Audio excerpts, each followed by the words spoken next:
I'm Will Lockamy. And I'm Reed Lockamy. This is the Iron Bowl Hour. Or as we like to call it, the show that thinks the initialism APU kind of stinks. Do what? Initialism, look it up. It's kind of like an acronym. On tonight's show. Who's the softest guy in the following list? Rampage Jackson, Chuck Liddell, Cain Velasquez, or Nick Saban? Brad, will you start this for us? Thanks. Thanks.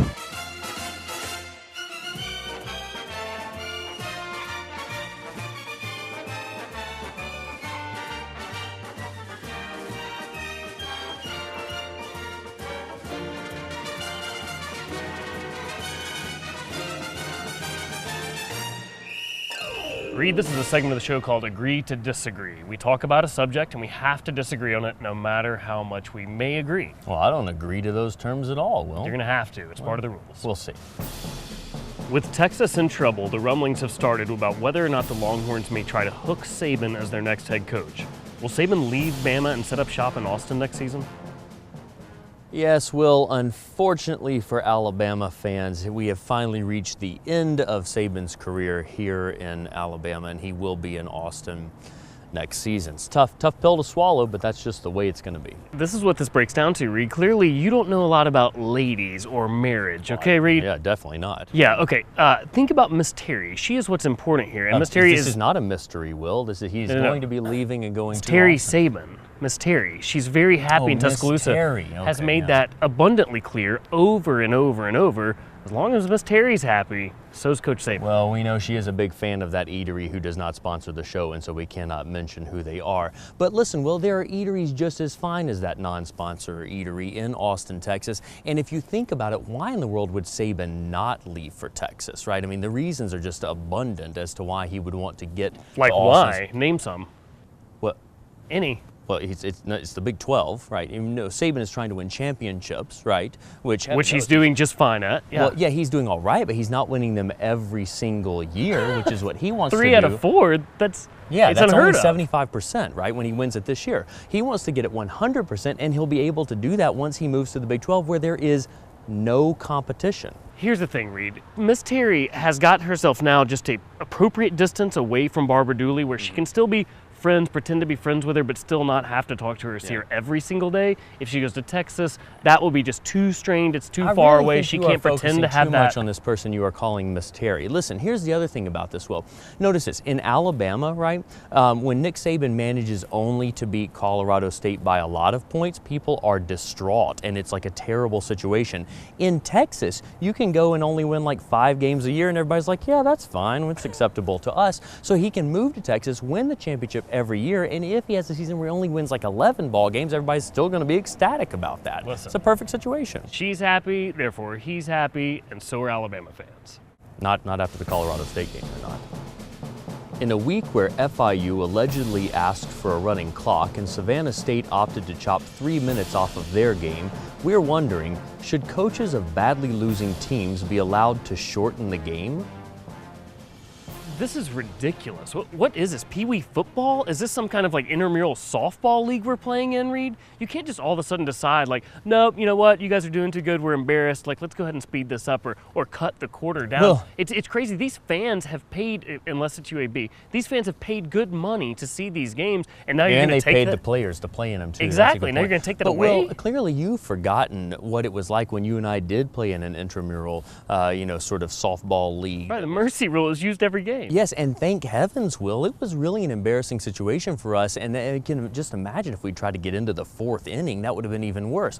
We need to have some sort of way for these teams like FIU and, or can we say that on television? You can say it. And as Savannah State and all these people to get out of the games gracefully and just kind of like, do this with their hands and just leave. Now, they agreed to play stadium. in this game. In fact, they probably got paid a bunch of money to play in this game. I don't think they should be able to do it. Plus, it hurts the stats of people like Teddy Bridgewater, who's trying to win the Heisman Heisman Trophy, and all of a sudden they're saying like, no, granted, I know he probably wasn't playing past the first 5 minutes of the game or something, but any player in the game, it's hurting their stats by not giving them the appropriate time to run plays. Well, maybe there's room for compromise here. Well, maybe you and I can agree that coaches should be able to shorten the game, as Savannah State did against Miami. So they took it from 15-minute quarters to a 12-minute quarter? Turn it into basically a high school football game in the fourth quarter. Or a Nintendo game. But what if we say this? What if instead of being able to preemptively say, hey, let's only make this one start at 12 minutes, what if with 3 minutes left in the game, the coach had to walk out on the field and say, we give up, and then they all had to walk off of the field together 3 minutes short? How about that? All right, here's what I will agree to, even though technically I'm not supposed to in this segment. I will agree that if the coach needs to shorten it, he can agree to go out 50-yard line, midfield, and be spanked by the other coach in front of everyone. And that way, I think everyone can call agree. that the Nick Saban rule, right? Speaking of Nick Saban and spanking, I think as a competitor, a lot of coaches like Nick Saban would say, no, the other team should not be able to quit early and go home, and we want to beat them as bad as we possibly can. But I think Miss Terry, who you are a big fan of, would opt for mercy in this case. So I'm actually going to use your Miss Terry argument against you and say that the other team should be able to quit early and save everyone some awkward embarrassment. I don't think you can do that. Use my own argument against me. I just did it, Will. I just did it. Disqualification. Reed, up next, we got to learn how to use a chainsaw for, of all things, art. Ooh. Yeah.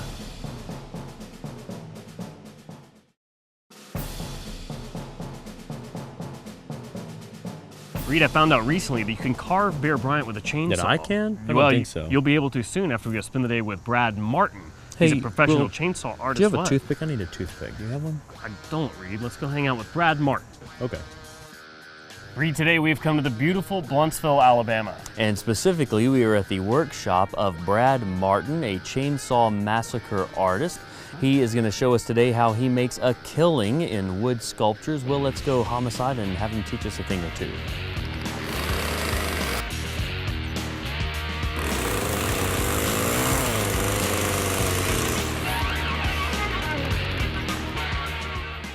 So this is Brad Martin, and these are things that he carves with a chainsaw. It's hard for me to believe how this is even possible. So this is something you do with just a chainsaw? Are there any other tools you use now, for on this? On this one, it was 75% chainsaw, then I finished it out with mallet chisel.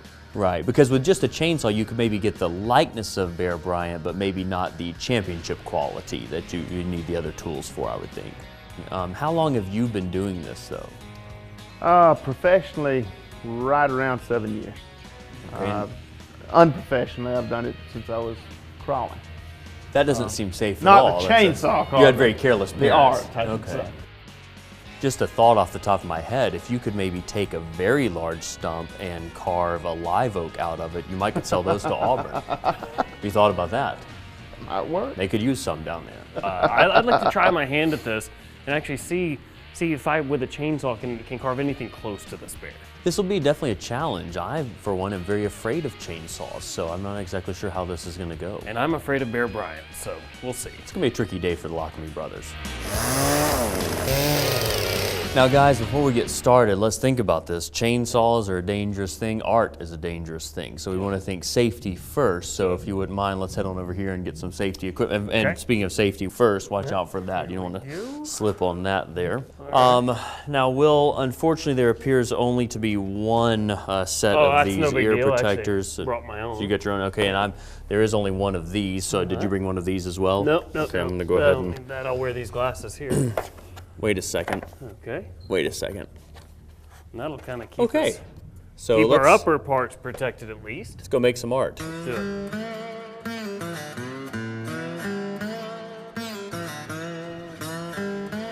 Now, from the look of Brad here, I have a feeling we may have gone overboard with our safety. No, Will, you can't go overboard with safety. Safety is very I important. can't even see your face, Reed. You can't see my face? No, I can't see your face. Oh, that's it. Yeah, that won't do. And actually, my ears are a little bit sweaty, so if you don't mind, I'm still gonna wear my ear protection. All right. Now, Brad, here we go. This is what you start with, and somehow you make these amazing creations out of this piece of wood. I'd like to see you get started, just so we get a general idea of really what's even going on here with the saw. Okay.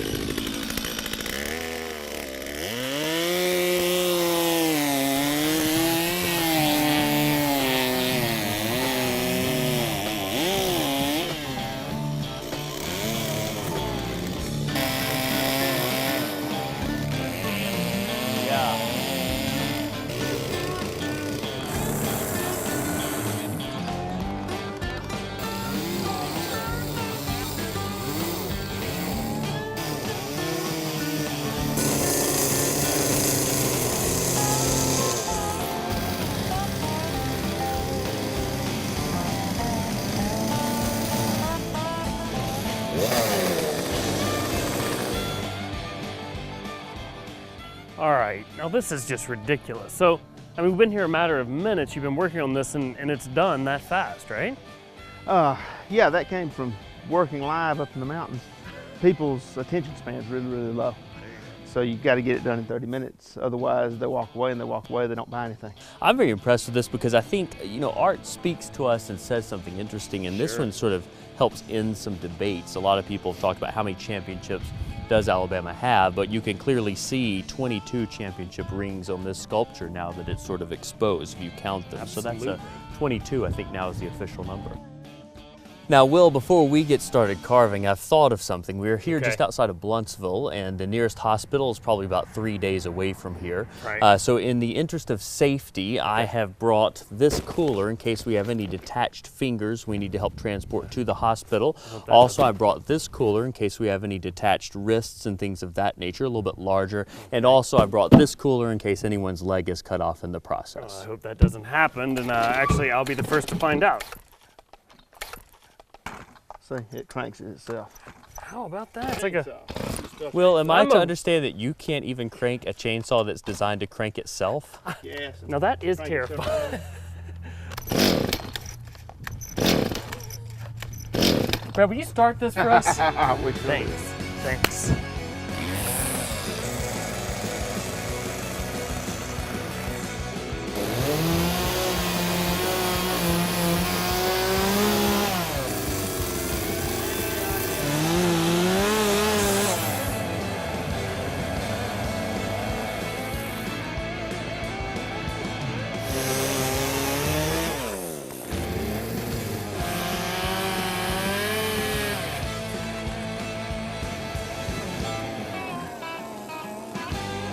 Well, Brad, thank you so much. This has obviously been quite a pleasure to learn how to do all this. I think we can all be happy with the way they turned out.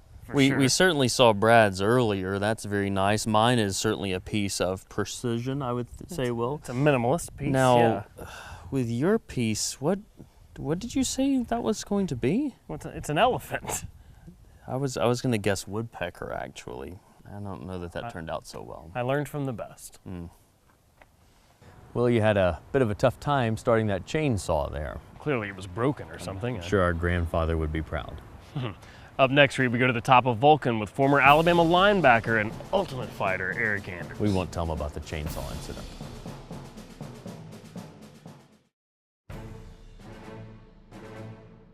Reed, it's time for rapid fire questions on the grill with former Alabama linebacker and current MMA fighter Eric Anders. Here we go. All right, here we go. Did Will Muschamp pay Tennessee defenders to break Driscoll's leg? Of course not. He should have, Yeah, though. should have Yeah. that. Maybe. Who's the second best team in the country? LSU. Okay. Are you a lover or a fighter? Both. Is jiu-jitsu a real thing or just a funny word people say? It's a real thing. A real thing? Yeah. Okay. How long would Colt McCoy last in an MMA fight? I question his toughness, so probably a round or two, depending who he's fighting. And whether or not they use jiu-jitsu. Yeah. That's Okay. a round or two longer than I expected. That's a good point. Who's the softest guy in the following list? Rampage Jackson, Chuck Liddell, Cain Velasquez, or Nick Saban?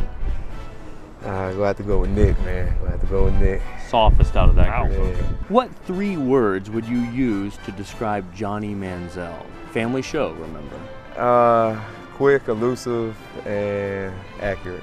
Okay, we can bleep that last one Yeah. out. All right. All right. Why a Y in your first name? I don't know. Me and all my brothers, we all got Y's in our name. I don't know if my mom has just this thing with Y's or Yeah, what's it's a going theme. on. Yeah. Okay. Who's a better lawyer, Mark May or Lou Holtz? Mark May. Lou Holtz. You can't even understand Lou Holtz. Yeah, that's right. Mark May's also a better person. Who's a better coach, Mac Brown or Charlie Brown? At this point, probably Charlie Brown. Agreed. Yeah. Not a very good kicker, though. Better tattoos, yours or AJ McCarron's? Mine. Easy answer. That was an easy Easy. answer. Yeah. The biggest sissies on a football team play what position? Receiver. Whoa. Interesting. Okay. Kicker's not even a position. Yeah. Yeah, no, it's not listed. You do remember Julio Jones's hairdo, but that makes sense. Yeah. He's an exception to every rule. There you go. Can you think of a person less urban than Urban Meyer? I can't. No. It's ironic. No. Who has the worst uniforms in college football? Ooh.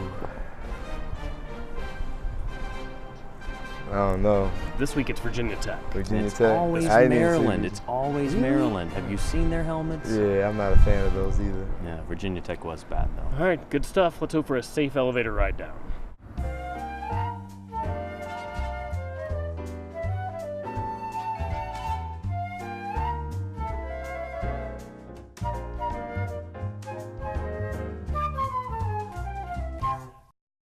So Eric, you made the jump from linebacker at Alabama to MMA fighter. Was that something you planned?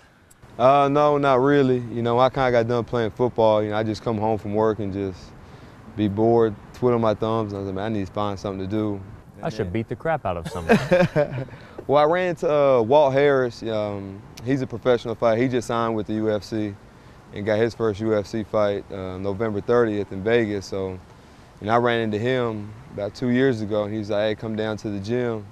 And I went there one time, and I've been hooked ever since. Now, UFC stands for Ultimate Fighting Championship. Is there like a minor league sort of tier that's the penultimate fighting championship? Is that? You got, kind of like Bellator, I would say would be a minor league, yeah. World Series of fighting, big promotions like that. And then there's just bar fights as Yeah, well. yeah. Have you those been two. in bar fights? Is that something? I mean, seriously, like I've never been in a fight ever, but I did like take boxing, for a period of time. Have you ever been in just a street fight? Oh, plenty, especially when I was growing up, it's all the time. You're just a contentious person.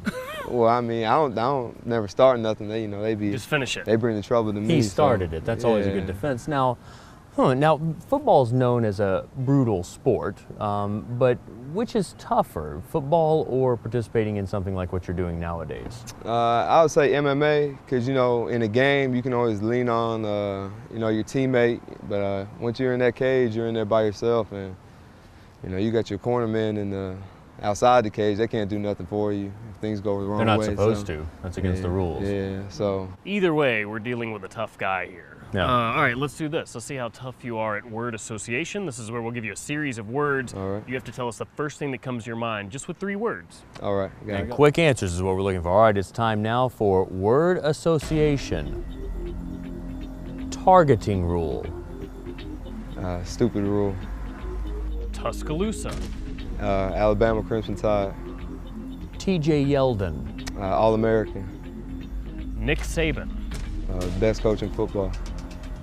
Hurry up, no huddle. Effective. Toomer's Corner. Yeah. LSU fans smell like. Corn dogs. It's true. That is true. Big Al. Alabama. Cheerleaders. Nice. Pay for play. Doesn't happen at Alabama.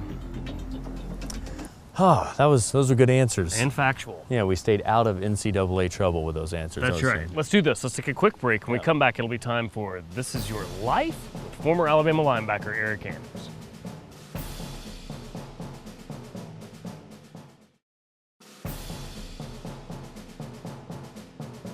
Welcome back to the Iron Bowl Hour. Will Reed and former Alabama linebacker and now MMA fighter Eric Anders. Now, Eric, you were recruited to play at Alabama by one of the Mikes, and then before too long, here came Nick Saban. How did that program change? Obviously, we see more wins on the field, but what does that really mean? What kind of change did you experience? Coach Shula was there. Coach Shula was a good coach, but A good guy. Yeah, Yeah. absolutely. Yeah. And when we'd be in the locker room, there really wasn't a whole lot of bonding going on. There'd be this little clique over there and that little clique. And I think when Coach Saban came, he kind of ended all that, made everybody. It was a family thing. Yeah, absolutely. Yeah. So it was more of a team thing, and not everybody out there just trying to get there, so to speak. There was More less of an Auburn thing. Yeah, there was a less selflessness on the team. So now they play as a team, and his record speaks for itself. It sure does, for sure. Now listen, Eric, we have 2 producers, one that's a filthy liar and one that's fantastic. They both do the research for the show. Their names are Rob and Gray. Now we need to figure out which one is telling the truth here. They've come up with some facts about you, so it's time now for This Is Your Life. This is your life. All right, here we go. First fact, you tell us this is right or not. You were once kicked in the face by Guy Smiley from Sesame Street. Is that true? Nah, it was Nick Smiley from Athens, Georgia. I Nick think is where he Smiley. from. Okay, it says Guy Smiley. Okay. You attended high school at the Smithsonian Museums? Smithson Valley. Is that a museum? Nah, Close Just enough. Smithson. Smithson. Okay, yeah. I can see why they would make a mistake there. It's close in Yeah. spelling. All right, fact number 3. You decided to transfer out of Alabama after Saban's first year. Is that true? Nah. It was Had you thought about that? Yeah, I put though? some thought into it, but you know, I ended up staying. So. Staying after Yeah, all. yeah. Okay. Good all thing. right. We have terrible producers. Yeah, so Yeah. far. You are an Eagle Scout. That is true. What was your Eagle Scout project? Man, it was so long ago. I was 14. I just kind of put something together to Probably building probably a clean bench up or a park something. or something like that. Cleaned yeah. up, getting the old ladies out of there, clearing out the Yeah. riffraff. Helping walk folks across the street. Yeah, That's that's brilliant. right. Yeah, Eric, nice. thanks so much, man. This Hey, is good stuff. appreciate you. Yeah. For sure. That's all the time we have for this episode of the Iron Bowl Hour. I'm Will Lockman. And I'm Reed Lockamy. Roll Eagle Reed. And War Tide will. Don't forget to follow us and interact with us via Twitter, Instagram, and Facebook, all at the Iron Bowl Hour. You can also come see our radio show, Oh Brother Radio, every Thursday, live from Iron City from 7 to 9 p.m. on Birmingham Mountain Radio. All right, Will, let's get out of here now. I have to turn myself into the police in 30 minutes. Promotional consideration provided by Express Helicopters at the Birmingham International Airport, specializing in charters, tours, news, and events. And Vulcan Park and Museum, home to the world's largest cast iron statue, spectacular views, and indoor and outdoor exhibits that recount the region's history, as well as the story of the iconic 56-foot tall statue that's become the beloved symbol of Birmingham. What would happen if Les Miles wore a loser hat? It suited him. What? I think that's supposed to read looser. Sure enough, it does say loser. We'll just drop that one. Okay. All right, here we go. Sorry. A loser hat. That's good. But either way, I like the answer. Yeah, that was too. good. Yeah, that's good. Worked on basic literacy there. All right, here we go. Rolling? Rolling. 1, 2, 3, punch.